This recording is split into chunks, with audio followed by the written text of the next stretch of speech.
Hello guys, तर ह्या आखाड पार्टीला तुमचं काय नियोजन आहे? तर ही माझ्या पद्धतीने अशी बिर्याणी एकदा नक्की ट्राय करून बघा. यूट्यूबला खूप साऱ्या बिर्याणीच्या रेसिपीज आहेत, पण ही माझ्या पद्धतीची सिंपल अशी बिर्याणीची रेसिपी मी शेअर करत आहे. तर व्हिडिओ जास्त काही मोठा नाही आहे, तर व्हिडिओ अजिबात न स्किप करता बघा आणि पूर्ण व्हिडिओ बघा. आणि रेसिपी कशी वाटली हे नक्की कमेंट करून सांगा आणि मला जमली आहे का हे पण कमेंट करून सांगा. चला रेसिपीला सुरुवात करूया. सगळ्यात आधी चिकन स्वच्छ असं धुवून घ्यायचं. त्याला दही, मीठ, हळद, मसाले, आलं लसूण पेस्ट वगैरे लावून मॅरिनेट करण्यासाठी ठेवायचं आणि एका साईडला बासमती राईस अर्धा तास भिजत ठेवायचं आहे. तर आम्ही गावठी चिकन आणतो म्हणून मी थोड्या वेळ ते शिजवून घेत असते. तर आधी इकडं चिकन शिजवून घ्यायचं. चिकन शिजते तोपर्यंत आपला राईसही शिजवून घ्यायचा आहे.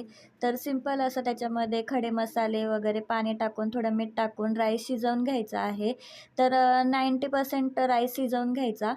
एका साईडला पुन्हा पातेल्यात तेल टाकायचं आणि फोडणी करायची आहे. कांदा, टमॅटो वगैरे टाकून मसाले टाकून आपलं चिकन पुन्हा परतून घ्यायचं आणि लेअरिंग करायला सुरुवात करायची.